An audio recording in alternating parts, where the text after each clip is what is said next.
One of the reasons why I want to record is because the university said that I could record a video and show that for today's class. And I thought, well, if I'm going to record a video, I might as well just have the class and record the video.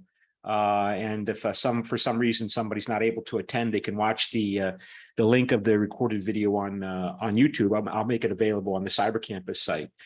So yeah, it's been since June, since the last time I used Zoom to teach. So hopefully I still remember everything about what to do and how to use it.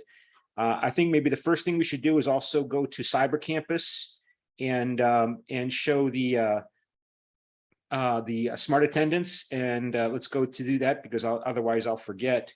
And so let me make sure I'm sharing the screen. So share screen and Cyber. So again, we go to Cyber Campus here, and so you can see the course website, and we go to attendance, click on attendance, and we do smart attendance, and your smart attendance number is 980. 980 is your smart attendance number.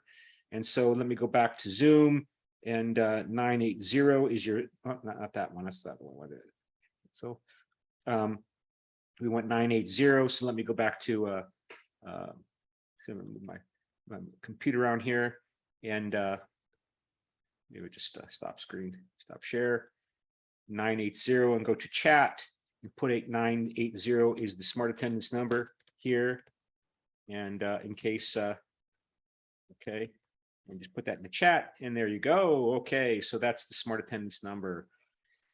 And all right, so today is our 2-hour class. So we have our debate today, the first debate that we've had. And my thoughts about your question, your paragraphs. I think we want to emphasize an important point, namely that there's no right or wrong answer on those paragraphs.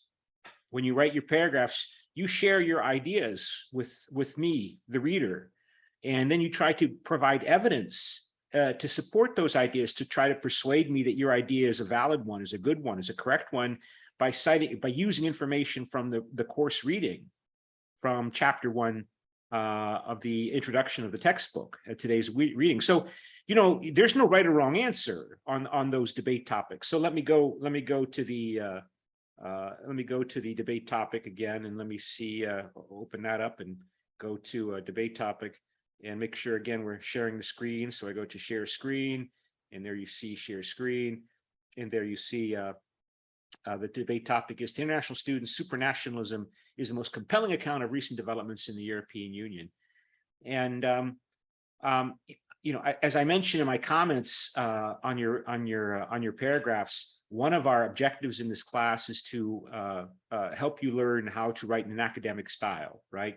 And an academic style, the fundamental point is that anytime you make a claim or statement, you have to provide evidence for that claim or statement. You have to support it with evidence. And that means you have to use and cite information from the readings for this week. So I ask you to give me the page number where information you are using to support your own ideas are located in the book, so that the scholarly reader or the academic reader, me, I can go and check your claim in terms of evidence supporting your statement. I can go check, in fact, in that source, go look in the source and verify that it's true. Because the purpose of all communication, including writing, is to persuade. You want to persuade, and that means you have to know, you have to understand your audience. You have to know your audience, and your audience is me, and that's what academic readers typically expect. They want you to make a claim about the truth, but then you have to support that claim with evidence, right? So we don't just, you can write down a bunch of opinions, but to get the total 5-point credit, you need to also provide evidence.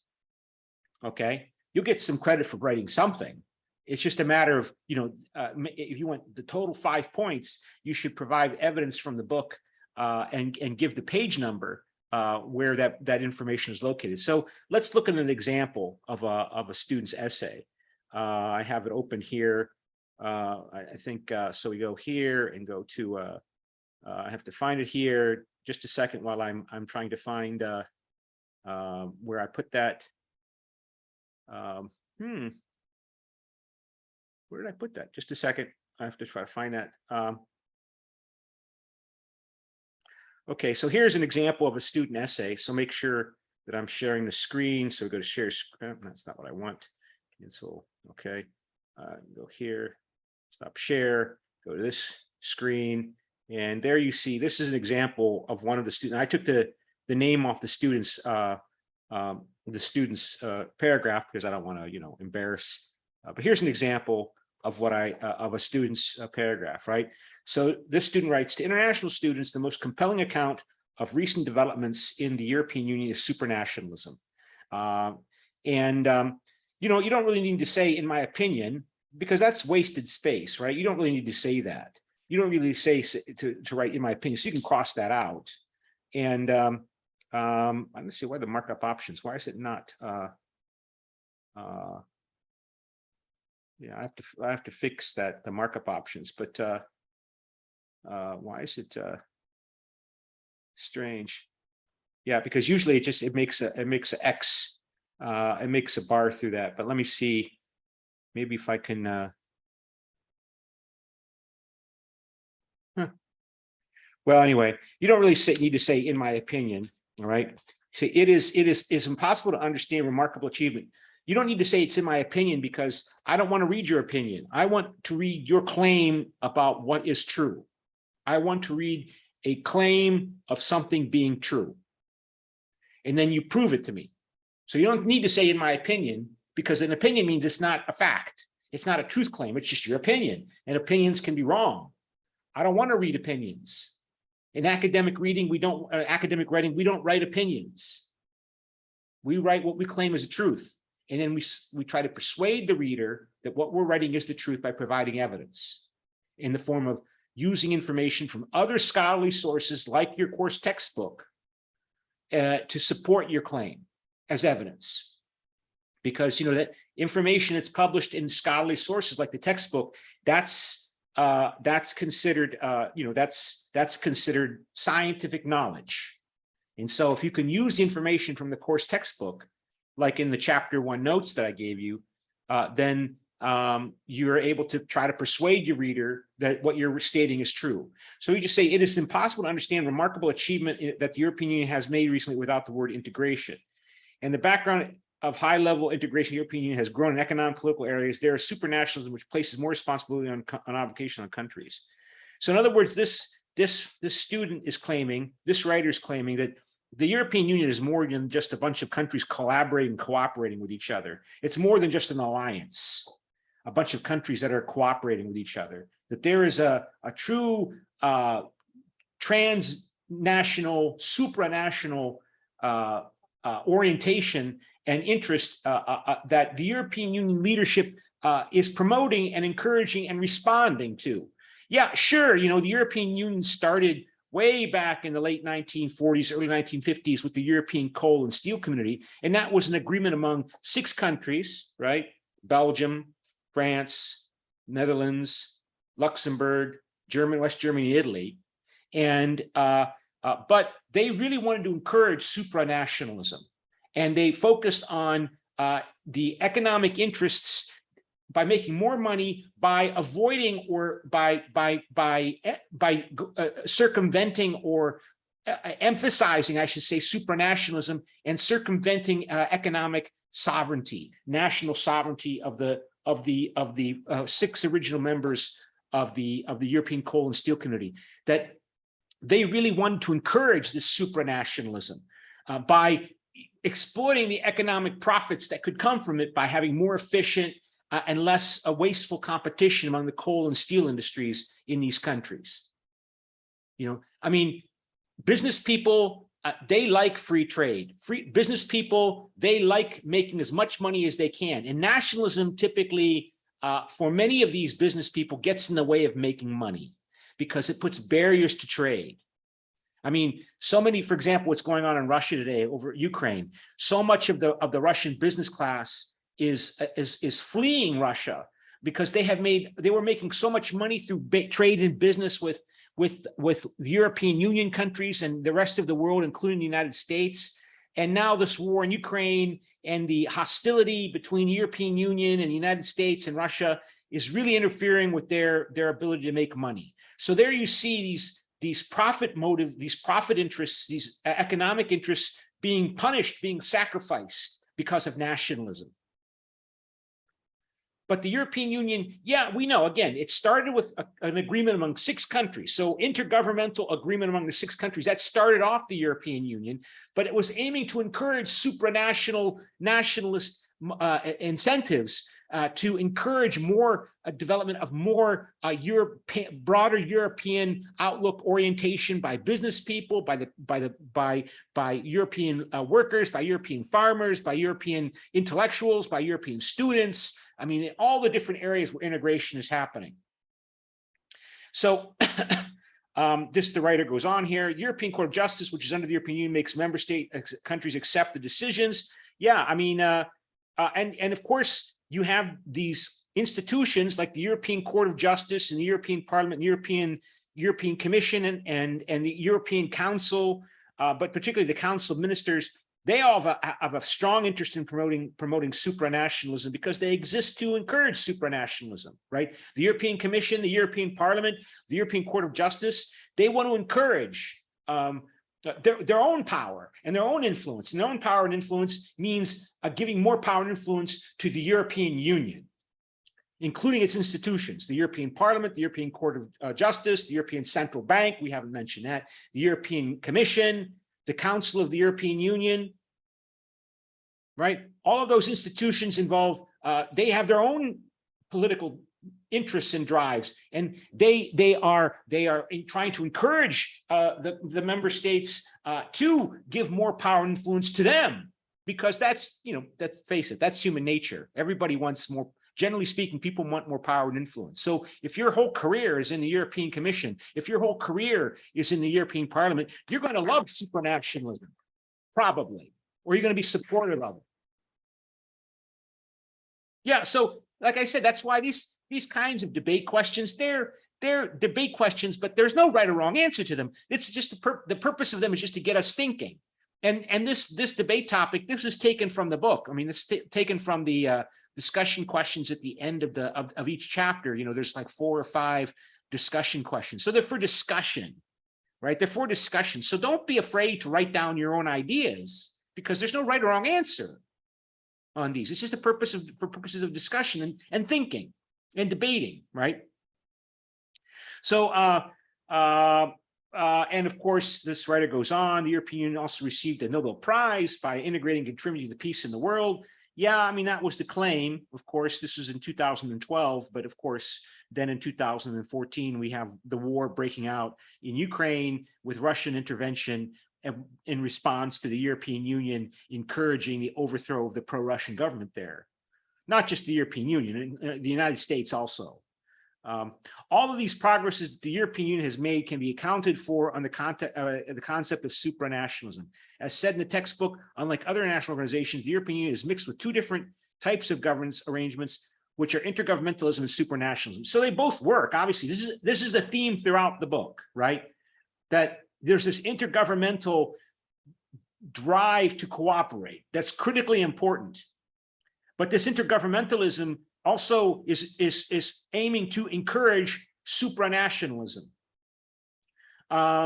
because they want to encourage the nations of Europe, the peoples of Europe, to view their interests, their national interests, as in what we call an enlightened form, and a form of basically win-win interaction, win-win integration, that the national interest of Germany, the national interest of Italy, the national interest of France, the national interest of Greece is by pooling, the term they use, pooling the sovereignty, bringing together Greek sovereignty, French sovereignty, Italian sovereignty, Spanish sovereignty, German sovereignty, and bringing them together and these elements of these national sovereignties together to create something that is even greater for everybody, that's bigger than the sum of the parts. It's like when you build a house, right?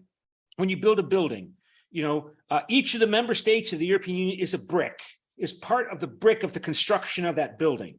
But you put the bricks together in a certain way, and you don't just have a pile of bricks, you have a building. You have Kim Soo-hwan building, right? You put the bricks together in a specific way, and you create something that is more than the sum of its parts. You don't just throw the bricks together, right? You had to put them together in a certain way, and you create something that's bigger than the bricks, a building, a house, something that's more than the bricks. So that's why, you know, it's kind of a paradox, right? That intergovernmental cooperation in the European Union is very, very fundamentally important, but it's also aiming to get more for Germany, get more for France, get more for Italy by cooperating more closely through these in order to get more benefits for Germany and France and everybody in the European Union. And of course, supposedly what is most beneficial for Germany in the European Union is also beneficial for France and beneficial for Italy. So this supranationalism comes from this idea that there's win-win outcomes from this integration of the European Union. Okay. So of course, like I said, there's no right or wrong answer. So I always add my own comments, because I think that's my job, right? Is to share, you know, to react and give you some kind of ideas to think about further. So I wrote in response to this student's essay, okay, but on the other hand, the prevailing political worldview in Moscow, in the Putin regime in Moscow that dominates Moscow, of course, is that the European Union aims to serve American global nationalist domination. It perceives the European Union as assimilating and subordinating European nations to second-class global status in the service of American global hegemony. So supranationalism from the Moscow's point of view, European supranationalism isn't good because they think it's not aiming to promote the interests of Europe. It's ultimately aiming to serve the interests of the United States, with the Europeans accepting that they are second-class powers, that all the countries in Europe or countries that are under American control. That includes Italy, Germany, even France, even Spain, and that they accept that they're second level powers, and the United States is the benign hegemon, the global hegemon, the benign hegemon. And that the European Union serves ultimately the effort to make the world into an American empire, the whole world into an American empire. Even those countries that are not part of the European Union, that they should subordinate and submit to the power of the American global empire, with the European Union being a set of institutions for more effectively coordinating the resources of America's European allies to more effectively get what all of these countries want. And basically, all these countries are co-opted and serve American global hegemony. Right? America is still basically a European country. America is a country that was founded by British colonialists, by British colonists, and then was populated primarily by Europeans. Not only, of course, it's basically still a European power that is that conquered Western Europe, and the British, of course, don't have a problem with that because they know they're a small country, so they try to be big and powerful in the world by being more closely allied with their most strong and powerful child, the United States of America, the most strong and powerful offspring of the British Empire, and Germany, of course, after what they did in World War II, and same was true with Italy and France. You know, as they used to talk about being autonomous from the Anglo-Saxons, but they've even given up. And basically, that's why, from Putin's point of view, the European Union and NATO are two sides of the same coin, right? NATO, European Union, NATO, European Union. And when the European Union expanded into Ukraine or tried to reach a free trade agreement by overthrowing the pro-Russian president in Ukraine, of course, it wasn't the Europeans that overthrew that person. It was the Ukrainians themselves, because intense Ukrainian nationalists, they see Russia as a threat, the way Estonian nationalists see Russia as a threat, or Latvian nationalists, or Estonian nationalists, or Lithuanian nationalists, or Polish nationalists, or Slovak nationalists. Everybody that was dominated by the Soviet Union, they see a threat from Moscow, from Russia. And so, yeah, they want to join with the European Union because that's how they're going to be a true. They think that's how they're going to be a truly free and nation against the bigger Russia threat. Of course, Russia doesn't have that view, right? at least not among the people that rule Moscow today. So, and you can see how this person put the page number where, as said in the textbook, and like the other international organizations, the European Union is mixed with two different types of governance arrangements, which are intergovernmentalism and supranational. And that's on page 5. There you go. Okay. So that's all. And this is more than 150 words. How many words is this? This is 100. Well, this is about 164 words. Okay. Any questions? No questions at this time? Okay, so let's go to our debate. And what I would like to do is to then divide you into 2 groups. And let's see how, I thought I used to know how to do this. Let me see how I can divide you into groups. And you know what? I'm wondering, I don't know if I can divide you into groups. You know, I did. This is not a Catholic University of Korea account. I'm using my own Gmail account, and so the university doesn't have a license anymore with Zoom. So if I want to use Zoom, I have to buy it. So it's not expensive. It's only $15 a month, and I'm wondering if basically to use Zoom, I have to, I had to buy the more expensive version of Zoom in order to be able to form groups, because I was going to divide you up into groups, but I don't see how to do that here. And I think I had to spend more money if I wanted to use the Zoom groups, because Zoom has a feature on the Catholic University of Korea account. We're using it last year. It had a feature where you can put the students in breakout rooms. That's what they call them, breakout rooms. And I don't see it here as an option on my basic $15 per month subscription. So that means we have to do it on Cyber Campus. Okay, Cyber Campus, hooray, Cyber Campus. So let me go to Cyber Campus and make sure you can see that screen, and go share screen. In other words, if I want to have the breakout rooms function, I got to pay more money on Zoom. So, well, I have to keep that in mind. Okay, so this is the, so we're going to divide up into 2 groups, pro and con. So, I wondering how I can break you up into groups. So if I go to student monitoring,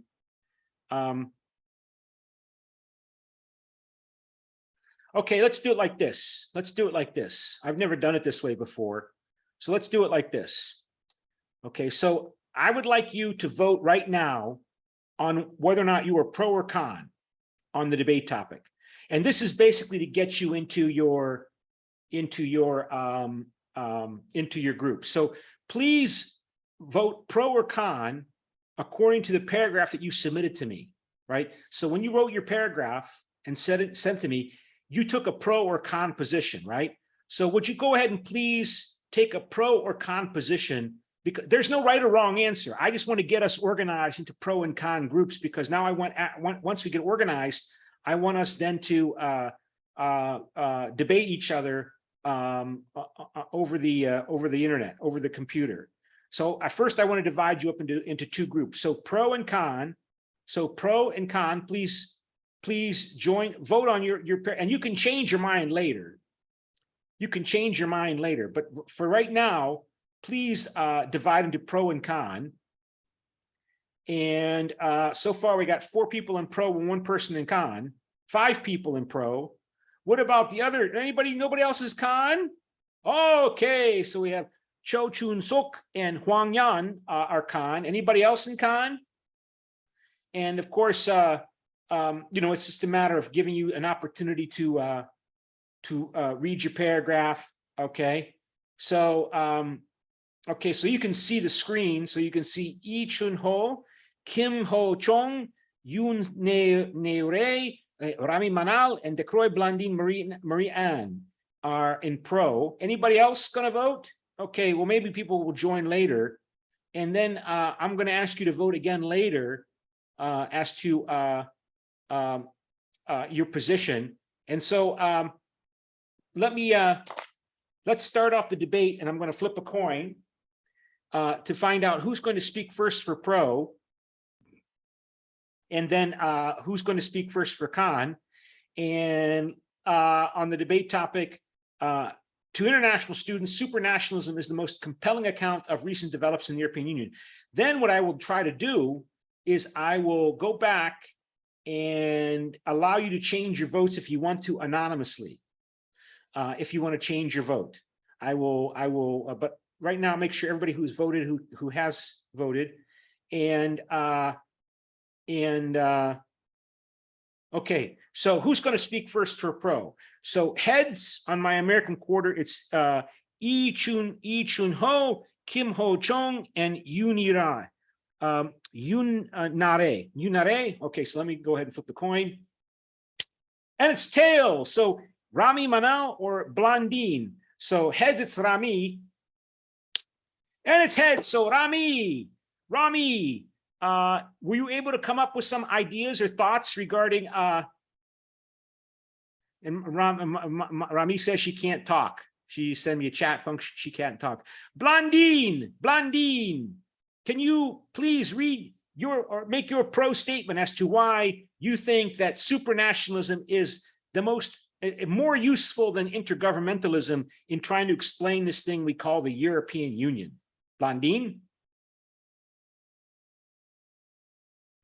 Are you muted, Blondine? Yes, can you oh, yeah, I can hear you. Okay, Blondine. Okay, thank you. Alors, from what I wrote that for me supranationalism means yes, I was pro, because in the case of the European Union, since the Maastricht Treaty, the country deciding to put in common and force to reinforce cooperation between them. And according to Pierre Pescator, supranationalism is characterized by the fact that the member states of the organization have recognized the existence of common values, that effective powers are placed at the service of the set of interests while remaining exercised in an autonomous manner. And so for me, the above statements tend to prove that the European Union is indeed a supranational organization.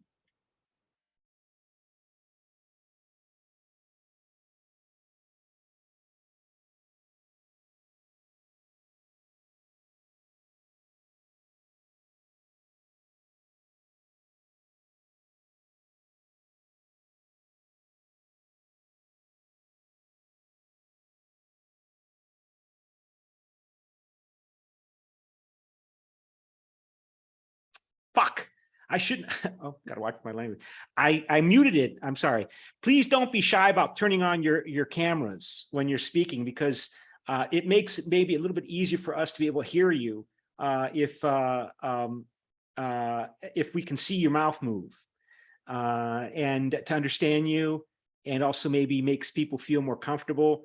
I thought it was kind of funny. I think I realized that last year that the students never turned on their cameras. And I wondered why don't the students want to see each other? I mean, everybody's kind of isolated and, you know, it'd be kind of fun. And it's because, and when I finally got students to turn on their cameras, it's because, I could be wrong, but it's because the female students, if they're not going to go outside, they don't want to put on makeup. So they don't want, whenever the Korean students would come on, were not wearing makeup. And I don't think they like being on the camera if they haven't made themselves, you know, the way they would like to be seen. So I understand why, you know, because, you know, I don't obviously put on makeup, but I know it takes some time. It might take some time and effort to put on makeup. Oh, and Blondine writes because her roommate's asleep. People have they've been celebrating Chuseok. That's good that your roommate is celebrating Chuseok. But still, you know, it's still kind of nice when we can see each other, when we can speak. But I understand. I thought that was just kind of interesting.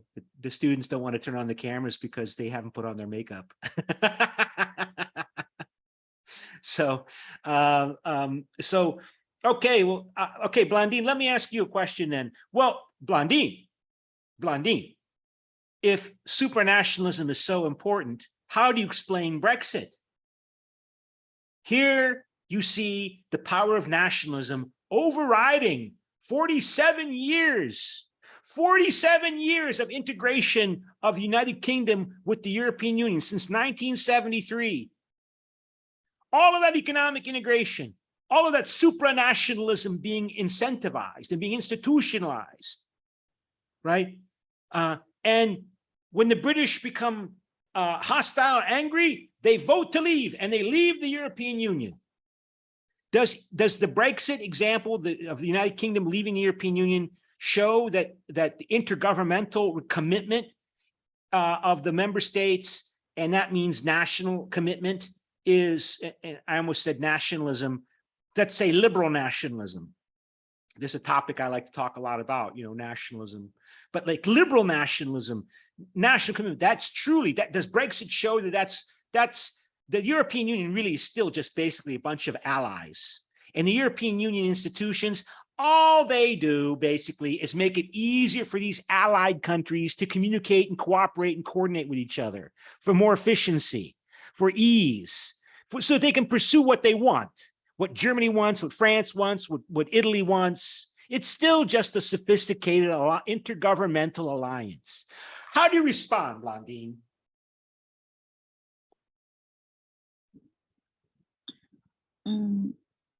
I don't think that supranationalism explains everything in the European Union, but for me, it's evident that it's present. So,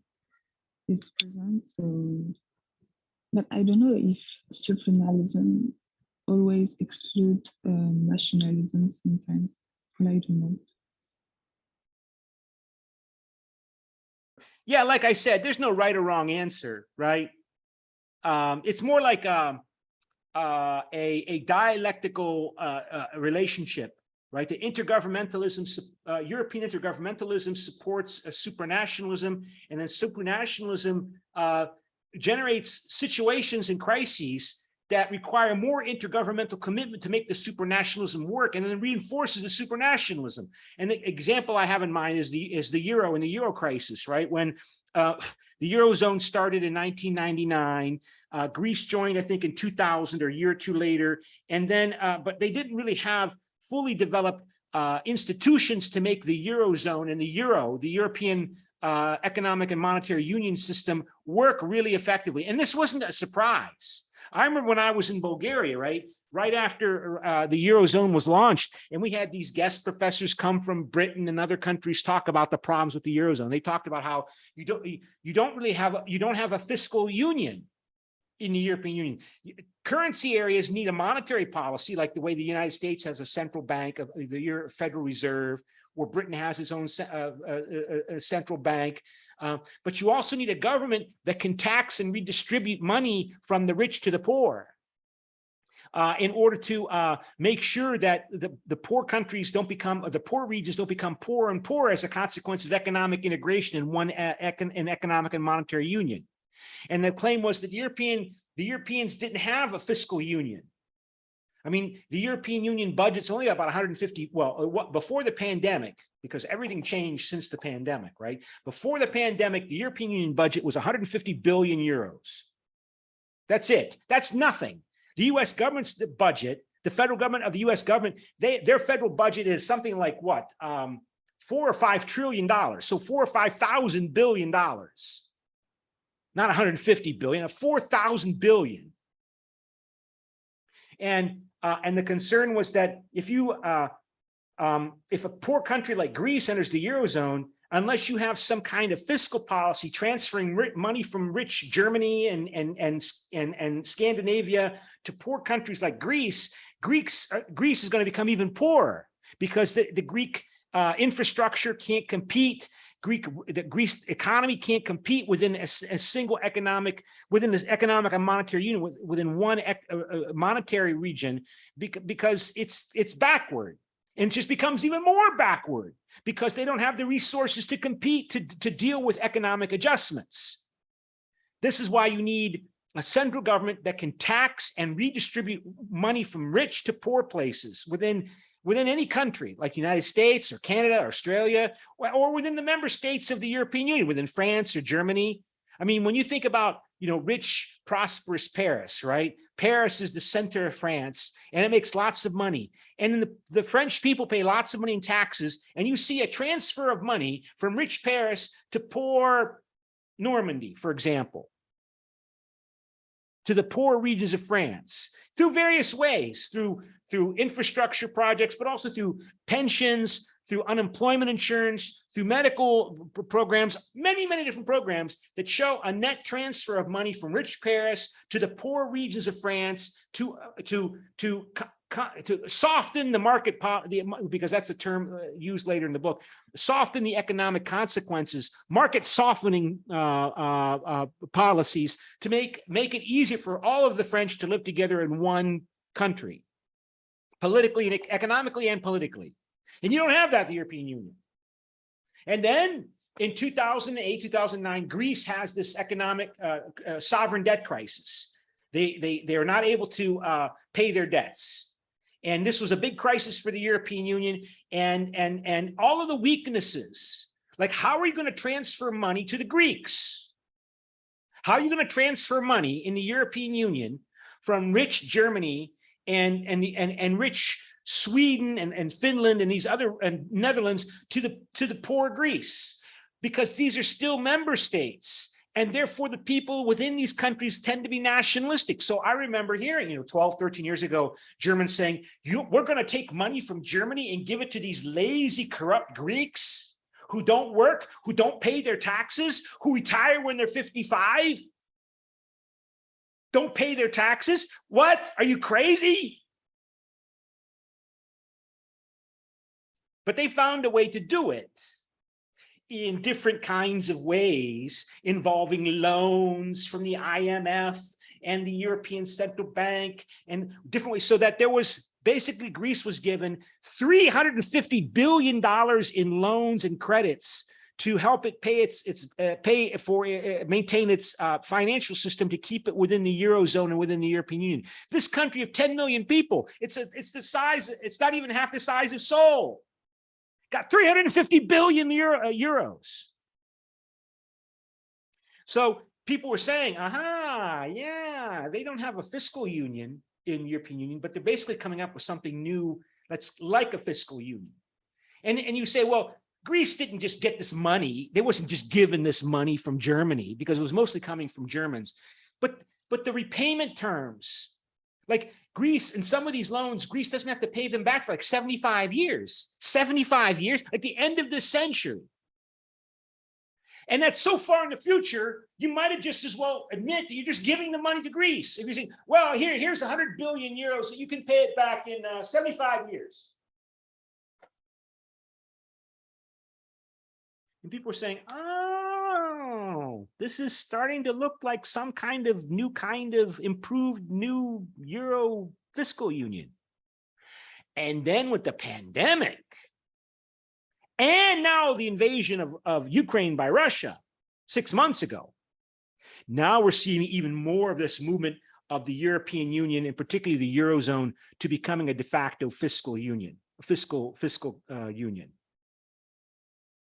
Not by taxing German people and French people and Italian people more to pay for the pandemic next generation European Union programs, not by taxing the German people or the Italian people or the people to pay more for the military supplies that are being sent to Ukraine from European Union, but by selling bonds, taking loans out on international financial markets.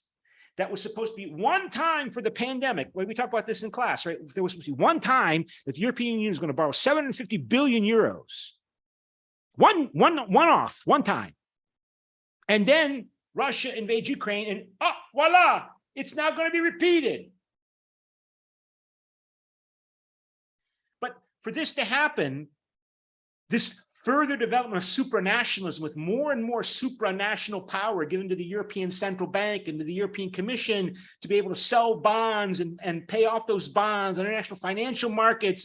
This is all supranational. It required the commitment of Germany in particular, but also all the other major powers in the European Union to make this work. It would require the commitment of Berlin and Paris and Rome to make this work, to encourage, in effect, more supranationalism. And the Brexit case just shows how if a country changes its mind, even if it's really expensive and costly, they might leave the European Union the way Britain did.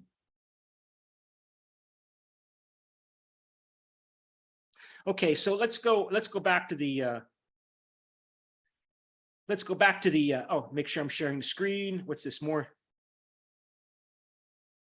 So Blandine says she can't talk very loudly because, oh, she's explaining that to everybody. It's not just to me. Okay. So let's go back to the screen here. And let's see. Okay. So who's going to speak first for Khan? Cho Chun Sok or Huang Yan? So heads, it's Cho Chun Sok. And it is heads, Cho Chun Sok, speak for Khan. Okay, you hear me? Yes, I can hear you. And are you going to turn on your camera for us, Cho Chun Sok? You going to let us see your beautiful face? Huh? Yay! See how much more friendly this is, and he's got a nice screen background. Look how beautiful! Isn't that great? I mean, it's cool. She's so cool. Okay, Cho Chun Sok, go.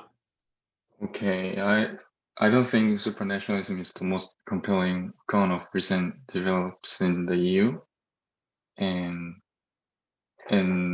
I think there were three biggest crises around the EU.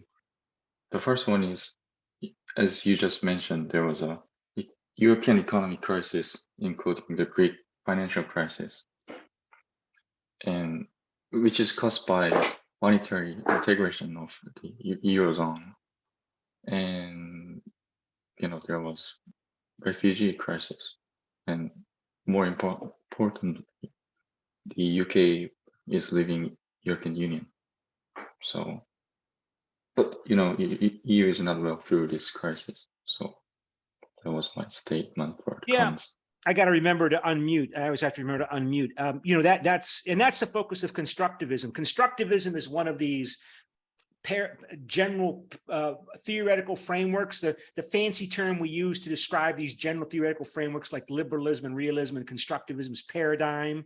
So constructivists, they emphasize the importance of this commitment of the European elite to this idea of European integration as being fundamentally important. We have to understand that among the European establishment authorities, and not amongst all of them, but amongst the European establishment, particularly like in France and Germany, there is this commitment that European Union must survive and must be successful, or at least it must survive, right? And that they really don't have, rightly or wrongly, that they don't have an option about doing what Britain did. And now, of course, that's not all French, that's not all Germans, but the ones that control the German government and the French government have that view. The British elite is different, right? The British elite, there are those people that have that strong view, but Britain has never been as enthusiastic about the European Union, partly because of their history. Their history is so different, right? They rightly or wrongly believe that they have other options, to be successful, that they don't have to compromise on their national prominence and role in the world by cooperating with the other 27 member states to come up with a common position and wait and talk with the other 27 member states. It's so exhausting, so time consuming. No, they don't have to do that because they won the Second World War. They won the First World War. They have allies. The United States, for the longest time, right, the British talked about their so-called special relationship with the United States, the other ally that with Britain and the Soviet Union won the Second World War.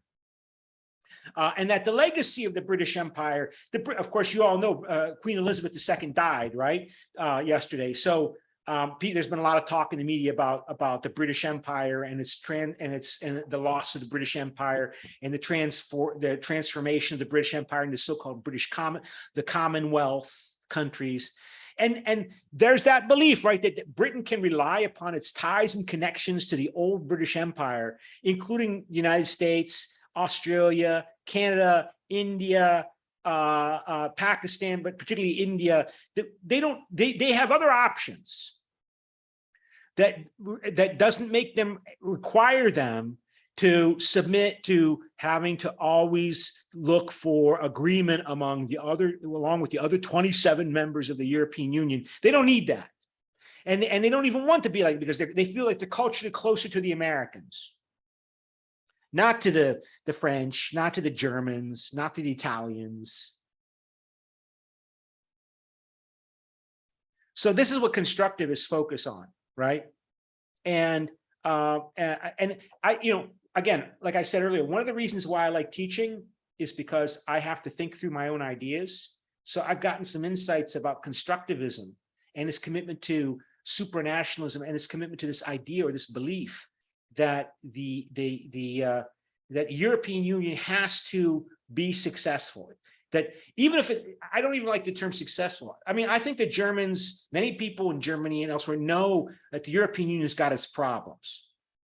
And these problems might be very, very bad problems, including the fact that it's too closely associated with the United States. So rightly or wrongly, if the European Union is a peace strategy, in Moscow, they believe NATO, European Union. NATO, European Union. And that can be a problem. If you really want peace in Europe, you might not want the world to believe that basically the European Union is basically a servant of the United States. Politically. But I mean, I told you, right? I mean, politics is the art of the possible. And the Germans and the French tried in 2003 to oppose the American impending invasion of Iraq, and they failed miserably. And the United States was able to show how easily it could divide up and break apart the European Union if it wanted to. If it wanted to, the United States could break up the European Union. They could appeal to the Polish people. They could appeal to all these a number of different countries that have doubts about, this European Union. Yeah, I mean, again, none of those countries that refused to support Jacques Chirac of Paris in France and Gerhard Schroeder, the Chancellor of Berlin, none of them paid any price politically or economically for opposing Paris and Berlin in 2003 when the US wanted help in invading Iraq. They paid no price. They all believe that if you want to get into the European Union, you better be on good terms with the United States. And that means you support the United States when the United States asks you to support them.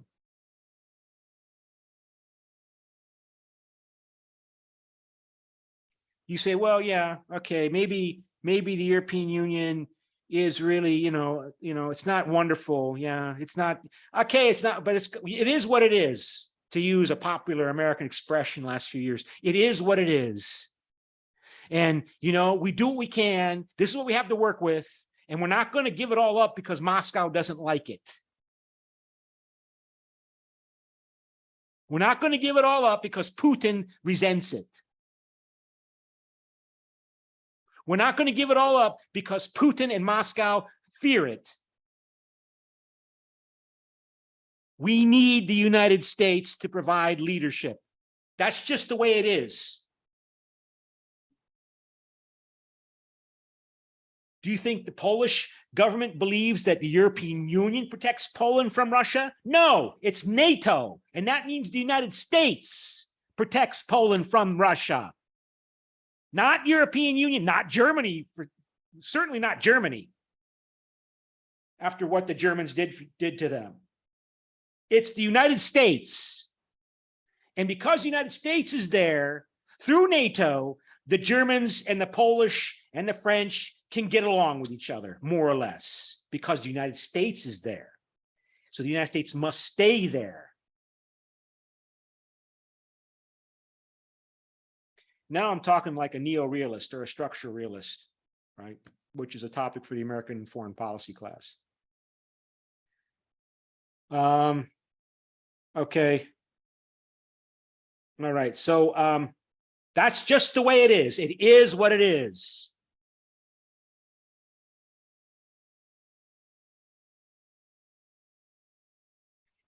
I guess you can say, well, that's not really so surprising. You know what? You can say it is surprising. I think it is surprising. It's kind of disappointing to me because the reason why it's not disappointing to most people is because, you know what? They believe that, in fact, the Soviet Union was trying to conquer the world when it was communist. The Soviet Union was a Russian version of Nazi Germany, and we stopped the Soviet Union from conquering Europe and the world. So, of course, there's no problem with NATO and European Union being one side, two sides of the same, but there's no problem. I mean, NATO and its European allies saved the world from a Russian version of Nazi Germany, supposedly. So there's no problem with NATO and European Union cooperating closely together. No problem. But if you believe it, in fact, like I do, that the Soviet Union and the United States were locked in a conflict spiral in which both sides saw the other as a threat, and that the Cold War was based upon mutual misperception of threat, and that the Soviet Union is trying to contain the United States the way the United States was trying to contain the Soviet Union because each side saw the other as a threat, then this misunderstanding is critical for understanding this horrible violence going on in Ukraine today. Because the Russians don't believe that the Soviet Union was a big threat to the world when communism ruled in Moscow. That somehow the United States is inherently anti-Russian. That NATO and the European Union and the United States are inherently, they don't like Russian influence because it's Russian. Because they just, Russia's a challenge. Russia doesn't bend the knee to Washington the way Berlin and Paris and Rome and Athens and Sofia and Bucharest and Warsaw do.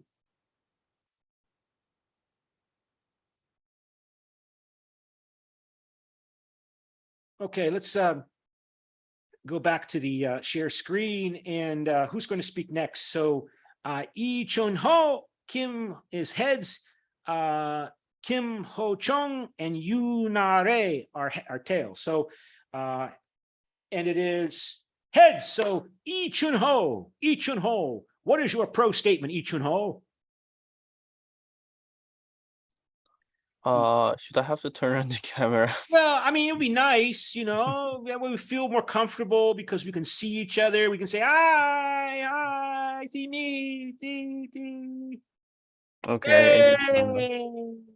And, you know, also we're not wearing masks, so we can all see our faces for the first time because we're not wearing these stupid masks we have to wear all the time, right? So now we have a chance to actually, you know, look like real human beings instead of, you know, doctors and nurses.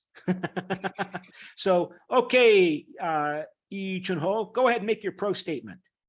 Yeah, so I thought supranationalism is the most compelling account of recent developments in the EU. Because even though there was a Brexit, I thought that other countries in the EU didn't actually did the same thing as the United Kingdom did.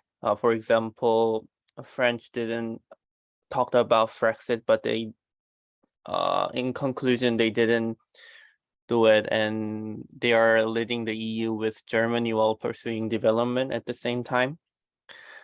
So now they are trying to figure out Eurozone crisis and many other problems that the EU is dealing with. And I believe they will be really powerful and stronger when they actually solve the problems they have. So that's the reason why I believe supranationalism. Okay. So let's then go to the Huang Huangyan for Khan. Huangyan for Khan. What is your Khan Yes. statement? Huangyan? Huangyan? Yes, can you hear me? Yes. Can you want to turn on your camera or no? I think if I have hard time turning on the camera right now, but I can talk. Okay.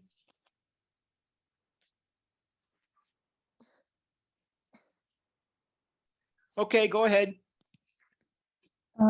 To some extent, supranationalism may strengthen the ties and the cooperation between countries. But I think that's why participating countries have to give up the right to use some national independent currencies and transfer some legal powers to the EU. And because I think in the process of EU development, there are always two factors of unity and opposition, namely intergovernmentalism and supranationalism. So I think supranationalism is not the most compelling account of developments. It's just the practice of international diplomacy. That's all. Yeah, that's an interesting statement, because the Russians appear to be testing this right now, right?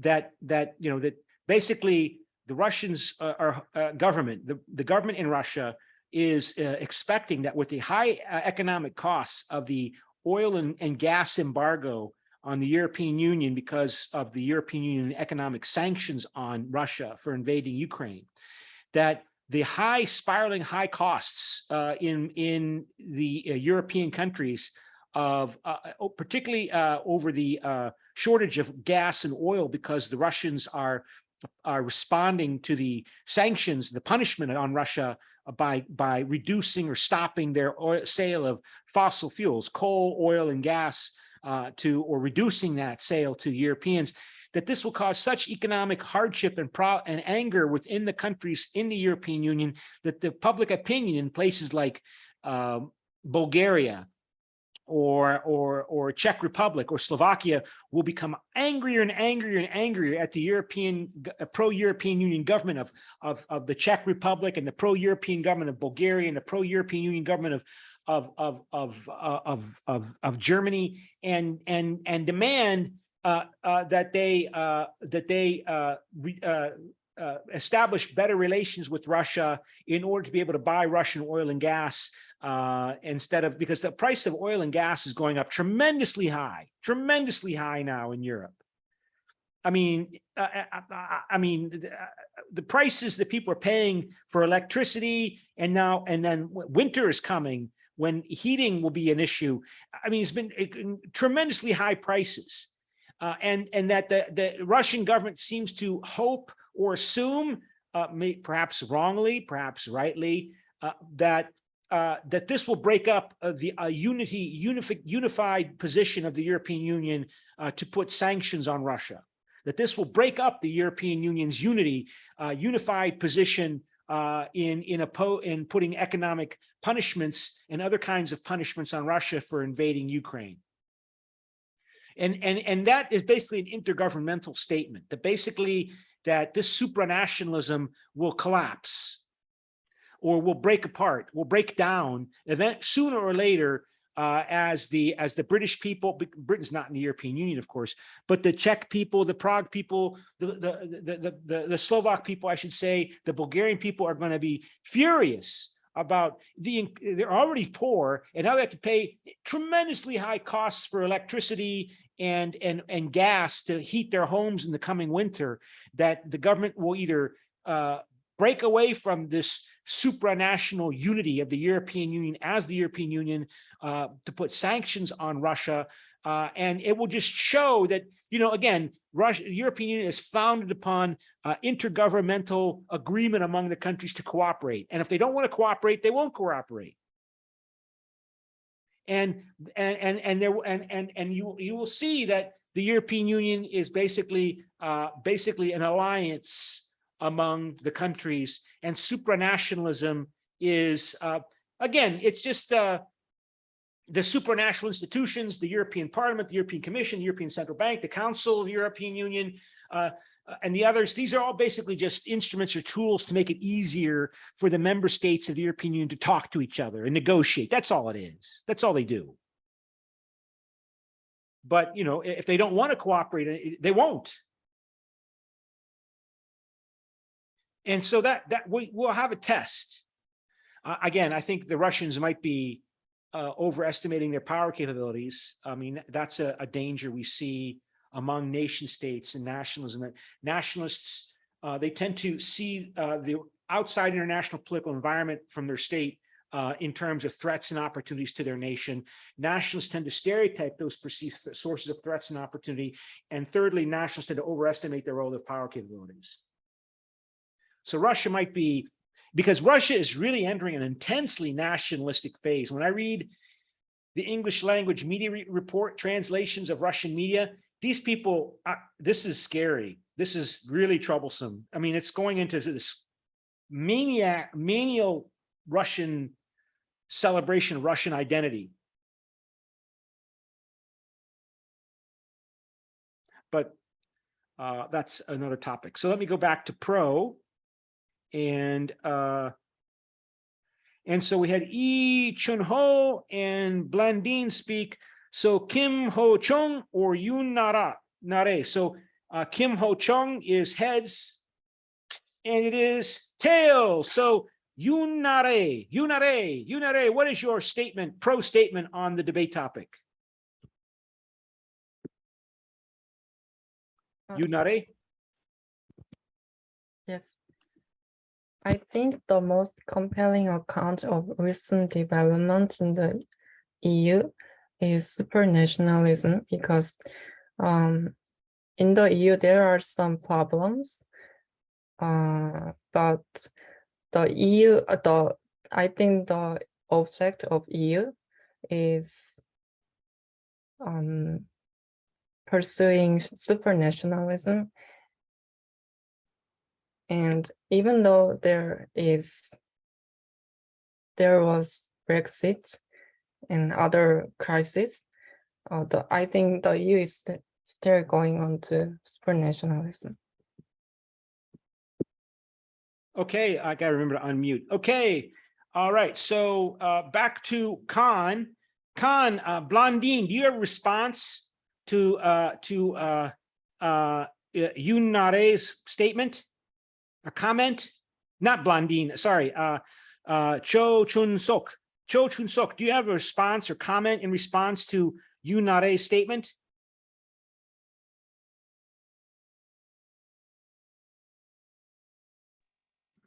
No. And what about Huang Yan? Do you have a response to Yoon Nare's statement? I think no. Okay, I'll let you think about it a little bit more. And then finally, Kim Ho-chung. Kim Ho-chung, please read your pro statement or make your pro statement. Where's Kim Ho-chung? Kim Ho-chung? Oh, Kim Ho-chung says they might have a mic problem, so they can't speak. Okay. All right, so we'll come back. Let me see now. How do I want to do this? So let me, okay, so let me edit this. And I'm not going to make it anonymous. I want you to see what I'm doing here. So I go back here. And so I go back to this. All right. So now I'm going to edit this. And now I'm going to make this anonymous. Ha-ha. Oh, I can't make anonymous. It's too late. It says it's evidently locked because we already started the vote. I thought maybe I could change that, but I can't change that. So I guess you can change your mind because you still have time to change your mind. So if you want to change your mind on your vote, you can. It's up to you. And so on pro or con. So yeah, I mean, this is we'll do this in class next Friday. We'll have an in-class debate and people will speak in front of the class. You know, Zoom has its benefits because it can make organizing things more easy. But again, I see that there are limitations that if I want to buy my own personal, if I want to be able to break students up into breakout rooms, I have to pay more money.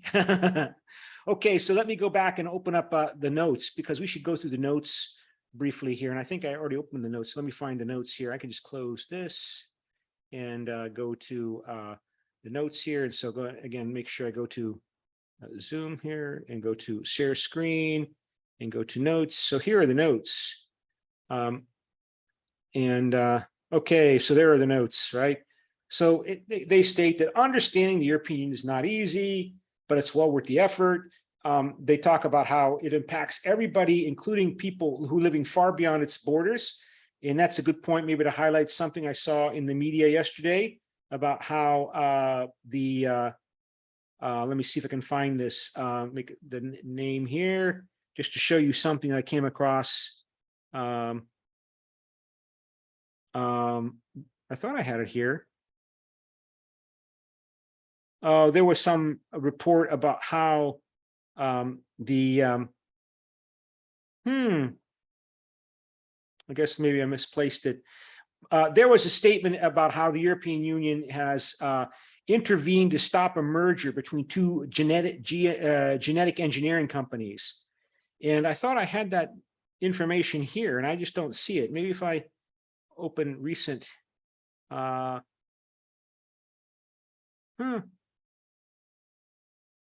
me see if I can find it like this. I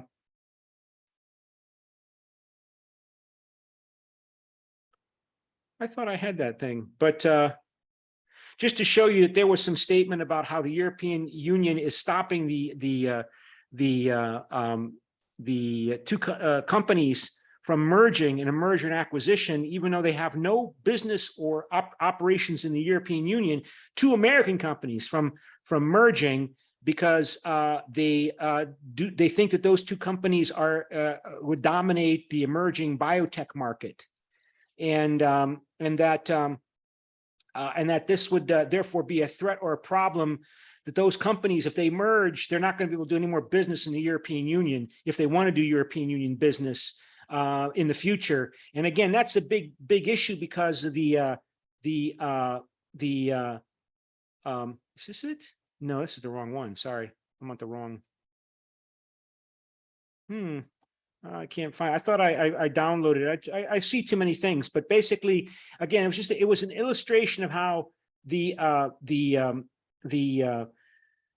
European Union is intervening even when American companies, two GMO companies involved in biotech, the European Union is saying that they cannot merge, even though they have no operations in Europe, because the European Union thinks that those two companies, if they merge, they're going to dominate the emerging biotech market, the biotechnology market, and genetic engineering. And the claim is, if they do merge, they're not going to be able to sell their products in Europe. And again, that's an example, the latest example of how the European Union, because of this huge market, that's the richest market and this big market, any kind of economic decisions it makes, including regarding mergers and acquisitions between companies, if it makes any kind of regulation about companies, even outside of the European Union, that do not have activity inside the European Union, that it impacts them and impacts the whole world. Because the European Union says if those companies merge, they can't do business in the European Union and in the future, even if they're not doing it now. And so they decide not to merge, maybe. So the European Union's impact impacts Koreans, Chinese, Americans, as well as Europeans, because of the size of its economic capabilities. And they claim that over the past 70 years, the development of the European Union has been a remarkable feature of European history. It began with the European coal and steel market. And because coal and steel was the two industries that were seen as most important for making war, for waging war in the middle of the 20th century. And these six countries, Italy, France, West Germany, Belgium, Netherlands, and Luxembourg, they moved to create a single market after the European Coal and Steel Community, and it's been called also a common market or the internal market. So these are the three synonyms for those terms of creating a single market. And this is really difficult, obviously. I mean, when you think about how economies emerge, the Korean economy, the Japanese economy, the Chinese economy, the German economy, the Italian economy, the Belgian economy, it happens within the framework of the state of Belgium or the state of Italy or the state of France. So what's my point? Creating a single market is a huge task, a huge long-term effort to harmonize and integrate and agree on common standards to bring these differences in Italian economy and French regulation and German business, to bring them all together to create one single framework in the entire universe of economic activity in agriculture, in tech, in steel, in computers, in digital, in biotech, in cell phones, in attorney and legal services, in accounting, in dentistry. It's a huge task that takes many, many, many years, and it's still moving forward, right? And it's very politically difficult because, you know, nationalism is an issue, and sometimes food is a very important, for example, food. Sometimes food is a very important part of nationalism.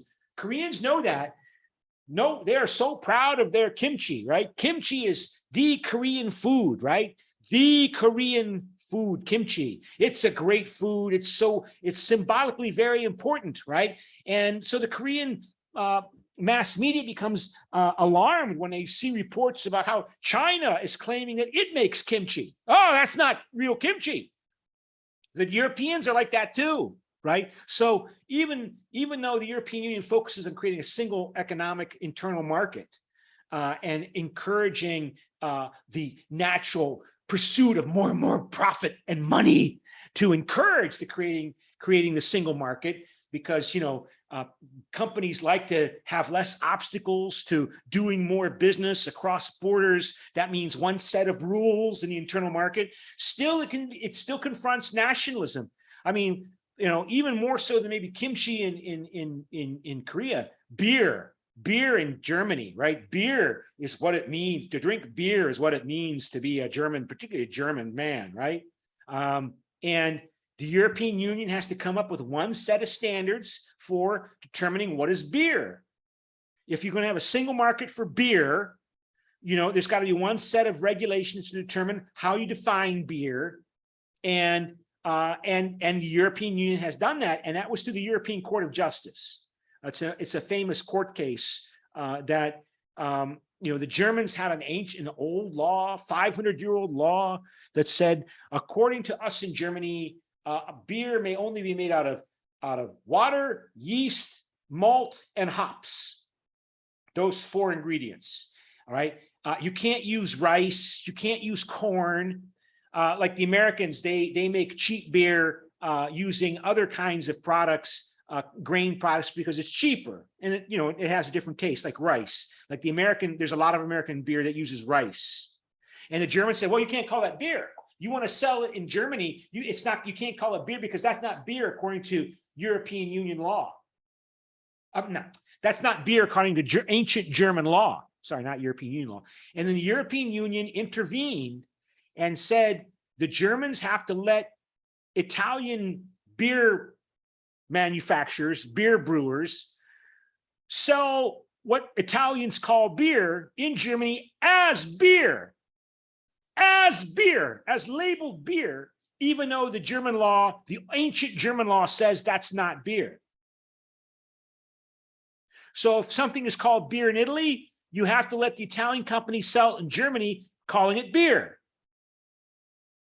So the point I'm making here is that it's creating a single market among now 27 member states is a tremendously complex and long-term project. It doesn't just happen naturally, right? It requires law. It requires agreement on law and regulation. and it can often provoke nationalist sentiment, nationalist resistance on not just beer, on many, many different topics, right? Like, think about something really sensitive, like, what are the four freedoms? Four freedoms of goods, services, capital, and labor. So, should Italian doctors be allowed to practice medicine in Germany? That's a very sensitive topic. What if the Germans believe that the Italian school system, education system is not very effective? You have to come up with one common set of regulations for approving doctors trained in Greece to go work in Germany as doctors. Very sensitive topic, right? Because we're talking about people's health. And so again, this is really difficult to create a single market to encourage four freedoms: the free movement of goods, services, capital, and labor. The four freedoms. So, you know, like, I'm hearing all these stories, for example, about educated people coming to the United States from other countries, trained as doctors and nurses in Africa, and they can't work as doctors and nurses in the United States, even though the United States has a shortage of doctors and nurses, because the United States does not recognize their training and background in their original countries as authorizing them to work as doctors and practice as doctors in the United States. So these people that are doctors in African countries, they end up, you know, working as Uber drivers in the United States, even though the United States is a desperate need for doctors after the pandemic, or same with nurses. So that's an important point. This is really difficult to do, to create this single market. And it's ongoing, and it never really stops, because the economy continues to grow and develop and change. Now we have biotech, right? And then you have these ethical issues. Can you engage in genetic engineering on unborn on fetuses to correct a genetic? I mean, there's so many different issues that you have to confront, and then bring up, you know, French notions of what's moral and immoral, or Italian notions, or German notions, or Polish notions, and you have to come up with some kind of agreement. So, but back to the beginning here, over the basics. Over the next 6 decades, this project of European integration became the European Union today. It today consists of 27 member states and 3 former republics of the Soviet Union. And that includes the Baltic states, right? Estonia, Latvia, and Lithuania, which not so much here, but 25 to 33% of the populations living in Latvia and Estonia are Russian. They're Russian speakers. And so they're intensely concerned about maybe Estonia might be subject to Russian pressure, like Ukraine is under attack, with the claim being to protect the Russian speakers, the Russian people, the Russian minority in those countries. Policy competences. This means the areas in which the European Union is allowed to work. The policy areas in which the European Union is allowed to work. The term is policy competences. Is the European Union competent in agriculture? Yeah, it has sole competence in making agricultural policy among the member states. It shares competence with the European Union member states in other areas, and then third areas are areas in which only the European Union member state governments have competence, like, for example, on policing. So, but these policy competences have expanded greatly since the European integration formally began in the 1950s. And these policy competences include environmental policy, regional development policy, social policy, social welfare policy, migration, foreign and security policy. So the European Union is has some role, at least some role, in all of those areas. Far away from coal and steel, far beyond just coal and steel.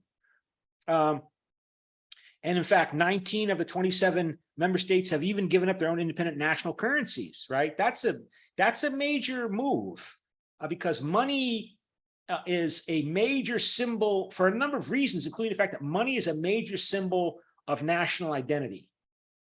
And And, issuing a state's own currency was considered a formal mark of national sovereignty. How do you know that Italy existed? If you're a proud Italian nationalist, Italy had its own money, no longer using, separate monies or part of the Austrian Empire or part of the Spanish. No.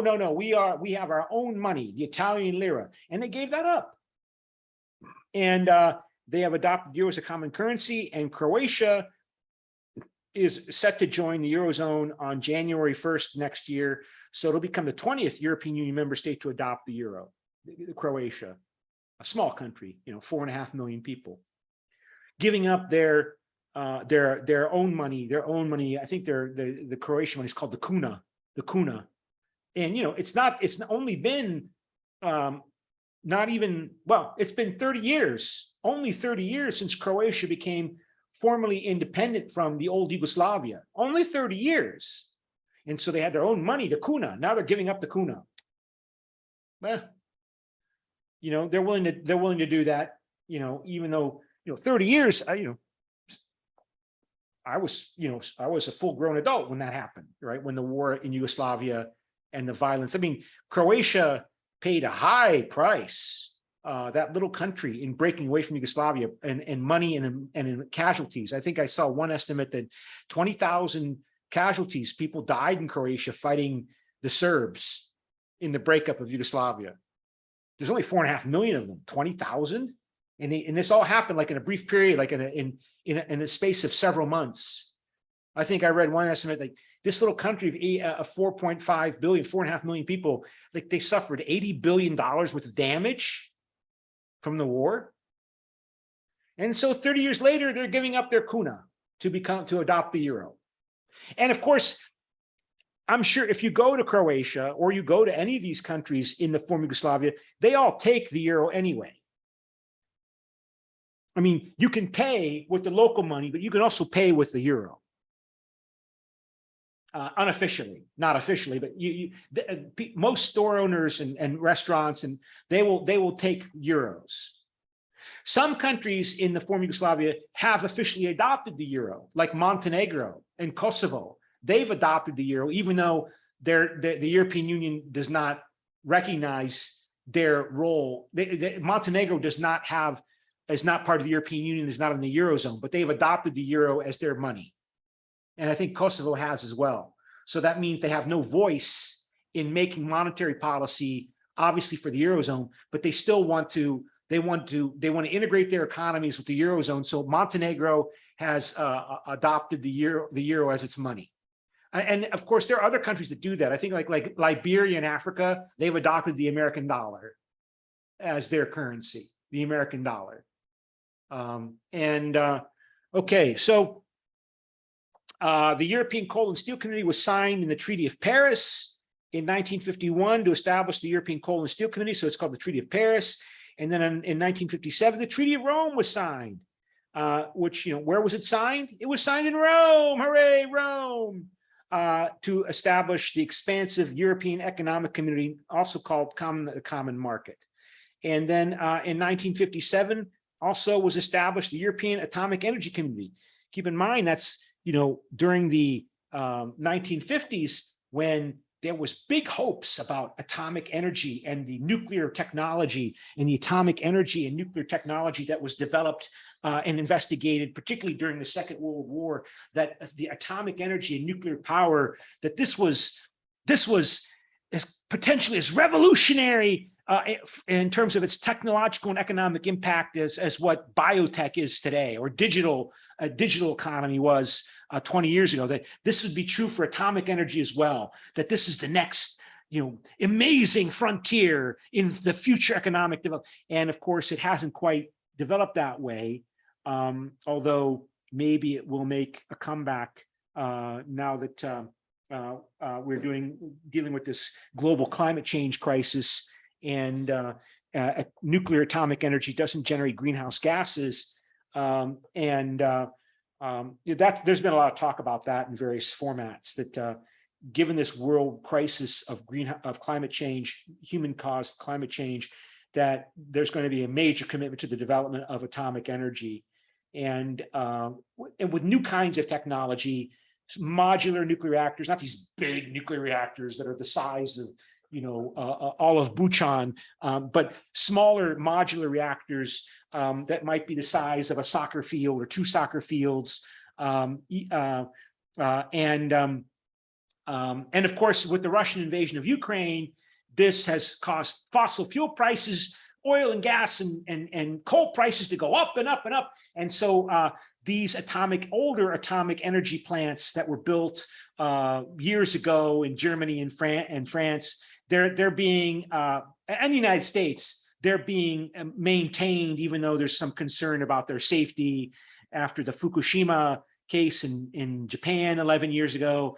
And before that, the Chernobyl disaster in 1986 in Ukraine, and then in the Soviet Union, and of course the 3 Mile Island crisis in 1977, another nuclear plant. But I should tell you that France gets 80% of its electricity from nuclear power still. France really made this heavy commitment, like Japan, to getting its electricity from nuclear power. And so the French built a big fleet of nuclear reactors to provide most of their electricity. But those plants were all built, in the 20th century. They were built many years ago, and some of these plants, like half of the French nuclear reactors, are closed for repair and refurbishment because they're showing some signs of corrosion because they're old. I mean, they were built in the 20th century, and but now this urgency of dealing with Russia and climate change, and now reinforced with the crisis with Russia and Ukraine, is causing a recommitment to nuclear energy. So Germany is going to keep its nuclear reactors online, and it was going to close 2 or 3 nuclear reactors, and now they're going to keep them online a longer time. I mean, again, these are all old reactors. They were all built many years ago. And the French, of course, are also going to be trying to repair their nuclear reactors. So, but the point is that back in 1957, this was considered a big deal, Euratom, but it never really developed into the future of technology and economy the way, for example, we consider digital technology today. And then in 1965, Euratom, the treaty, the economic community and the coal and steel community, these were all combined in 1965 to unify the executive institutions of all 3 of these 3 organizations: the European Atomic Energy Community, the European Economic Community, and the European Coal and Steel Community into one as the European Economic Community. And these the 3 organizations now with one single executive institution, the Commission, the European Commission, was referred to as the European Communities because it combined coal and steel, economic, and the atomic energy community. And then in 1992, its name was shortened to the European Community, and then it came into effect on 1st of November 1983 when the Maastricht Treaty came into effect. And the Maastricht Treaty in 1990, which was ratified and came into effect in 1993, launched the European Union. And the European Community is part of the European Union. The European Union is broader than the European Community, but 80% of the European Union's activity focuses on the economics of European integration, and that's the focus of the European Community. The Maastricht Treaty, signed in the Dutch city of Maastricht, it consisted of what were called 3 pillars, right? There was the European Community, and then added was officially the cooperation in foreign affairs and security policy, and that as a formal commitment of the new European Union, and again to develop it further. And also, 3rd pillar was cooperation and justice and home affairs. So these, I already talked about how creating a single market or the internal market is politically challenging and difficult, but it's even more challenging creating a common foreign and security policy and creating a common justice and home affairs policies. Because, for example, in justice and home affairs, we're talking about police, We're talking about court system. This is all very sensitive, politically very sensitive topics. Like, what is a crime and what is not a crime? How serious is a crime? Is it? How do you find somebody guilty or innocent? How long should you go to prison? Right? These are all politically sensitive, very sensitive topics. So also is the threat and use of deadly force. When we talk about foreign policy, we're often talking about using military. And people become very, very sensitive to that topic. So when these were first introduced, for the most part, these two other pillars, foreign affairs and security policy and justice and home affairs, that was formally recognized that the new European Union is going to deal with these areas, is going to develop competencies in these areas. But they started off by focusing on intergovernmentalism, right? That making common foreign security policy required everyone, all the member states to agree. It wasn't, they weren't going to make justice and home affairs policy and foreign and security policy in the way they made European community policy, which required European community policy typically focuses on coming up with rules and regulations for doing economic interaction, economic trade and business. And that means, you can use majority voting, qualified majority voting in the council. The European Parliament has to vote to approve by majority vote. But no, that's supranational. But this is intergovernmental. And since then, because this is 30 years ago, it's a long time ago, right? There's been more movement here in moving towards the so-called community method, basically using more majority voting in coming up with, say, policies regarding how to fund the accommodation of immigrants, how to deal with the influx of all these migrants moving into the European Union. Again, the book was finished last year and published this year, so it doesn't talk about the Ukraine war, but the European Union attempted to adopt policies for dealing with the million refugees coming from North Africa and Asia in 2015, using decision-making mechanisms that did not require intergovernmental agreement among all 27 member states. No. There's been resistance and hostility, but particularly Hungary and Poland. That Hungary and Poland were in the minority. They didn't agree with the policy. The policy was adopted according to the community method.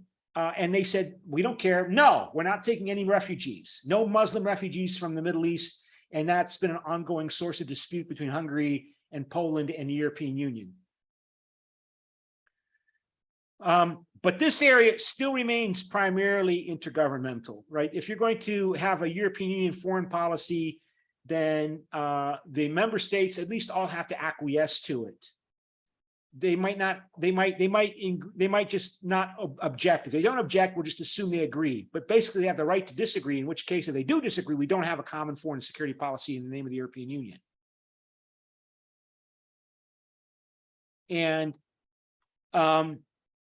And this, maintaining this unity and dealing with Russia today is a big challenge.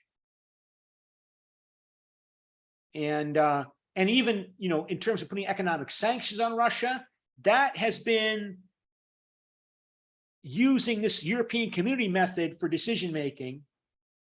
But even there,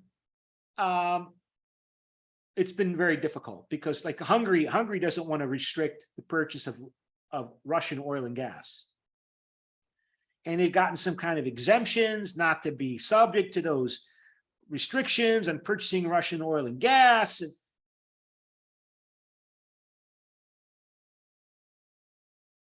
So just keep that in mind, right? What's going on 30 years ago? Yugoslavia was disintegrating and war was starting. Again, everybody's going, yay, the Cold War is over. The Soviet Union's gone. We won. The Cold War is over. The world's going to be peaceful and nice because no more Cold War, no more threat of being having a nuclear war with the Soviet Union. No more of that. Yay. And then, of course, we also have new crises, right? Yugoslavia is breaking apart and breaking apart violently. I already mentioned the Croats and the Serbs and also the Bosnians, Kosovo. And then also Saddam Hussein's invades Iraq, Kuwait in 1990 to fulfill his dream of unifying the Arabs as the Otto von Bismarck of the Arabs and unifying them under his dictatorship. And the Americans go to war to stop that.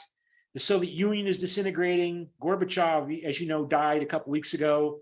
He was the leader of the Soviet Union as it was opening up and eventually disintegrated. So the European community decided they had to respond.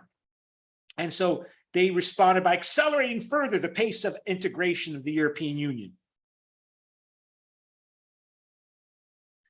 Yeah, keep that in mind. So these crises, these global crises that the European Union is responding to, the global debt crisis, the financial crisis, the pandemic, and now the Russian invasion of Ukraine, this is going to be as significant for the European Union as the pandemic was, or the sovereign debt crisis was, maybe even more so.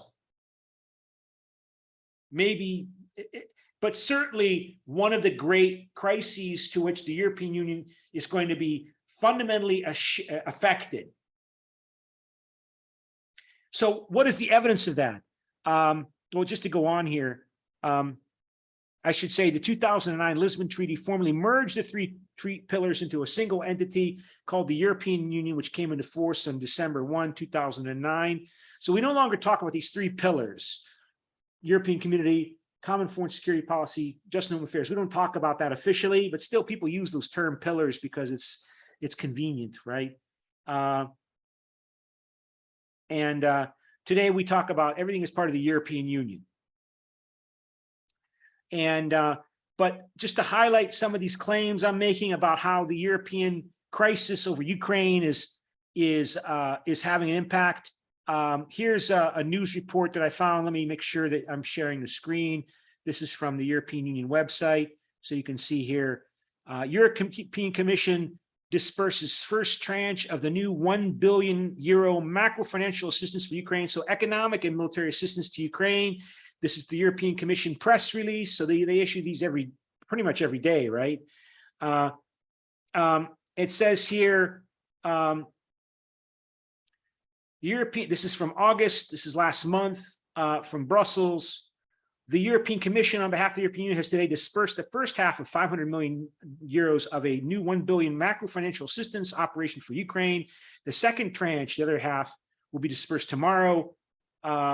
This decision about this new exceptional macro financial assistance was adopted by the European Parliament and the Council on July 12, 2022. It says here, this additional MFA of €1 billion macro financial assistance of €1 billion is part of the extraordinary effort by the European Union alongside the international community to help Ukraine to address the immediate financial needs following the unprovoked and justified aggression by Russia. In the first part of the exceptional MFA package of up to €9 billion announced in the Commission's communication of 18 May 2022 and endorsed by the European Council of 23-24 June 2022. So the European Council is the meeting of the heads of government and state. That's the official name when the presidents and prime ministers of the member states meet. And this must have been in, well, France held the presidency of the council. So I think, well, I have to check. Actually, I have to check. I have to be careful about that. But the European Council means the meeting of the heads of government and of the European Union. And it complements the support already provided by the European Union, including a $1.2 billion emergency macro financial assistance loan paid out in the first half of the year. So they come up with more money. So the point is, where's the European Union getting this money to make these loans? Where's the European Union getting the money for this? I mean, the European Union, they agree on a multi-annual financial framework that lasts for 7 years. There's this 150 billion euros a year. There's a 7-year plan for how to spend that 150 billion euros over that per year over each of the 7 years. It's supposed to be a integrated strategy, right? So 150 billion euros a year for 7 years. Now they got this crisis. Ukraine's invaded by Russia. They're coming up with all this extra money. Where are they getting this money from to give to Ukraine for loans, for economic assistance to Ukraine? It says here, the macro financial funds have been made available to Ukraine in the form of long-term loans on favorable terms. So low interest rates, maybe long-term payback, who knows? I don't know the details. The assistance supports Ukraine's macroeconomic stability and overall resilience in the context of Russia's military aggression and the ensuing economic challenges. In a previous expression of solidarity, the European Union budget will cover the interest costs on this loan. Interesting. As for all previous macro financial assistance loans, the Commission borrows funds in international capital markets and transfers the proceeds on the same terms to Ukraine. This loan to Ukraine is backed for 70% of its value set aside from the European Union budget. So as far as I can tell, they're selling more bonds on the financial markets. They were not, as recently as 2 years ago, the European Union was not going, well, 2.5 years ago, before the pandemic, the European Union was not going to do that. The Prime Minister of Germany said no. Then the pandemic happened, and Next Generation, let's say here, to finance the the macro financial assistance program, the Commission borrows on capital markets on behalf of the European Union in parallel to its other programs, most notably Next Generation European Union and SURE. The possible borrowing for Ukraine is foreseen in the Commission's funding plan for the second half of 2022. More information on the aid that the European Union has provided Ukraine since the start of Russia's war of aggression is available online. So this is an addition. And nobody talked about this in 2021, that we're going to borrow more money to fund. I mean, this is all in response to the Russian invasion of Ukraine that began in February.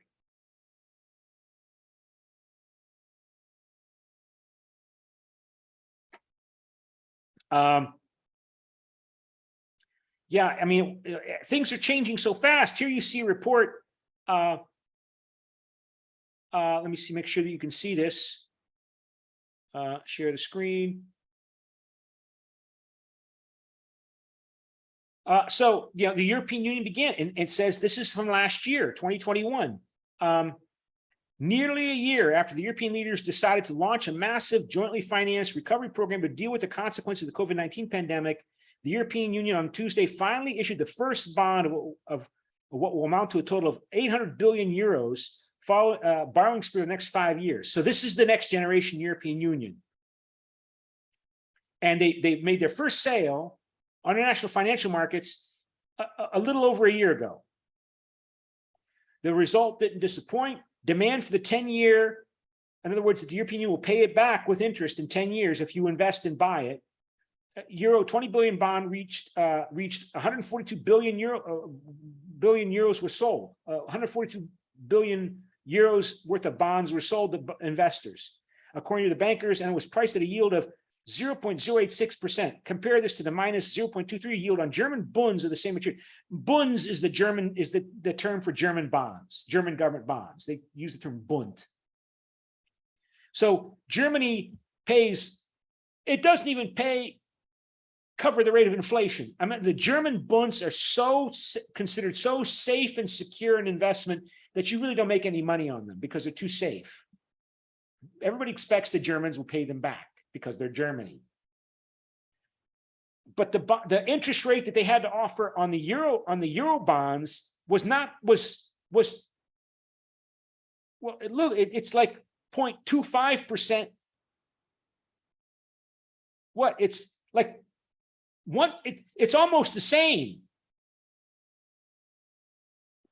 In other words, the people that bought these euro bonds as part of the Next Generation European Union pandemic relief program, they consider it almost 100% certain, basically, that they will be paid back in 10 years with interest.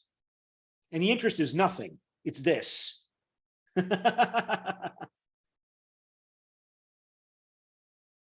Because basically the euro is considered to be backed up by Germany, that the euro and Germany are the same. Pretty much. This is a year ago.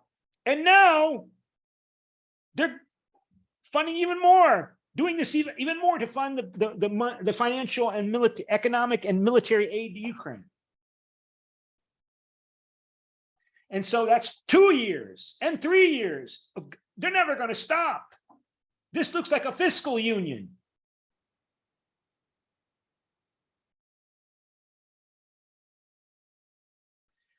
The main reason that the program was officially created as a one-time event triggered by the unprecedented nature of the COVID-19 pandemic. The borrowing is designed to fund the European Union's 800 billion Next Generation EU program, a mix of grants and loans to 27 member countries, with priority given to economies that suffered the most from the pandemic, starting with Italy and Spain because the tourism collapsed, right?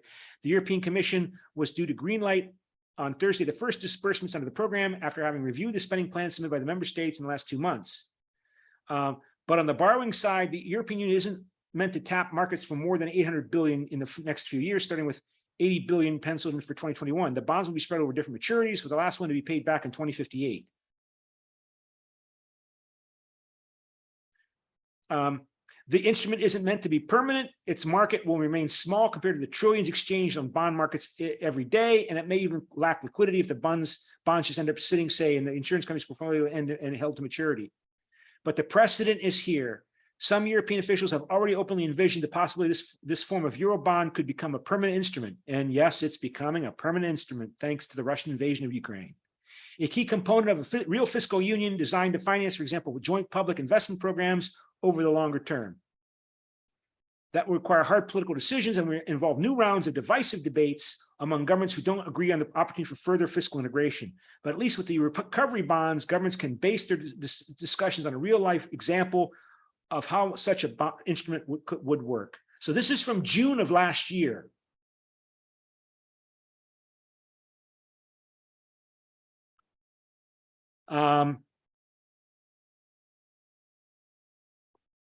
These are the estimates of the cost for rebuilding Ukraine. The war is not even over. It says here, according to Kiel University researchers, the European Union institutions have pledged the most financial assistance to Ukraine, $12.3 billion. Where did they get the money? From Eurobond sales, it looked like, for the most part.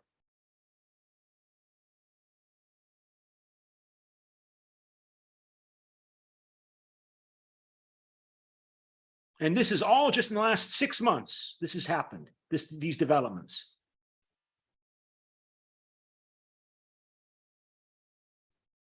Also, the rise of nationalism.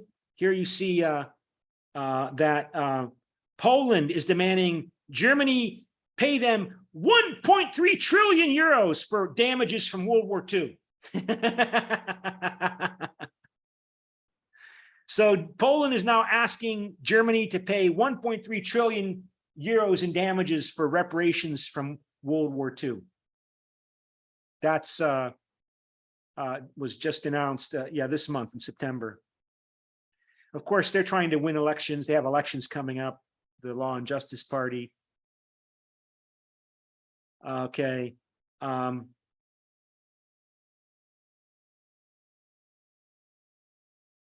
Again, this Eurozone going into, they've created the office for managing the Eurozone budget, from selling these bonds. That's all being set up. This is all, again, before the Russian invasion of Ukraine.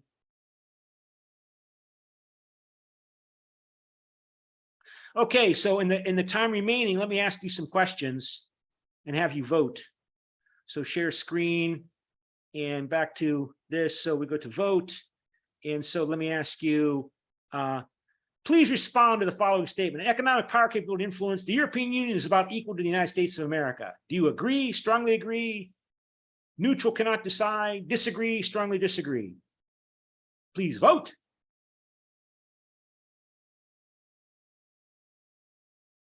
Please vote.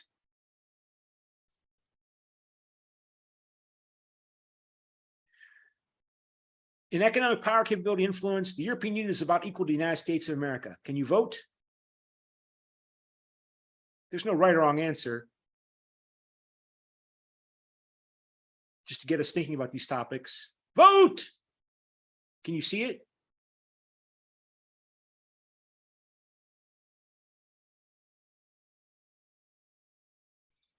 Okay.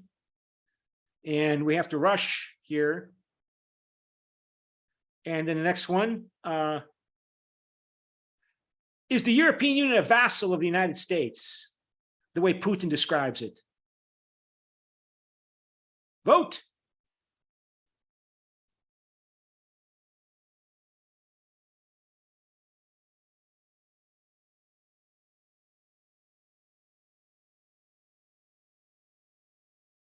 And then the next one.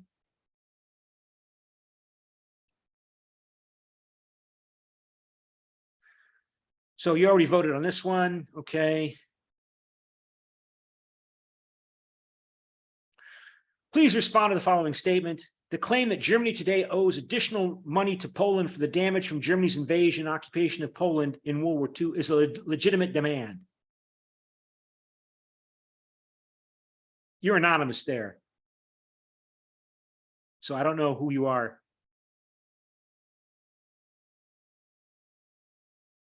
Okay.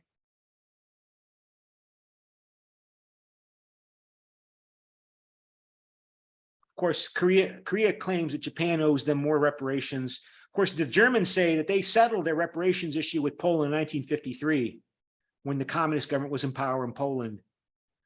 And of course, the Japanese claim that they settled their reparations claims with South Korea, I think in the 1960s, right? So there's some parallels there. And finally, this one. Please respond to the following statement. Generally, the more closely allied the European Union is with the United States, the better. Do you agree? You're identified there, not anonymous. Agree. The more closely the European Union is allied with the United States, the better.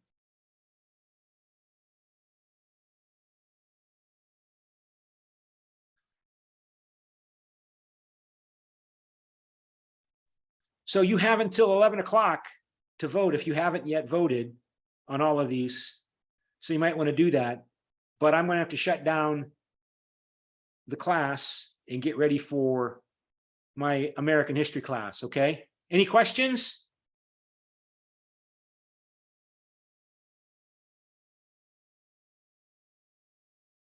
Okay.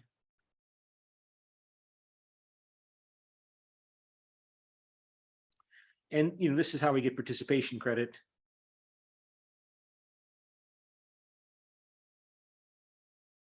And okay, well, then that's it for today. So I'm going to stop the share and I'm going to close down. No questions? If not, okay, bye.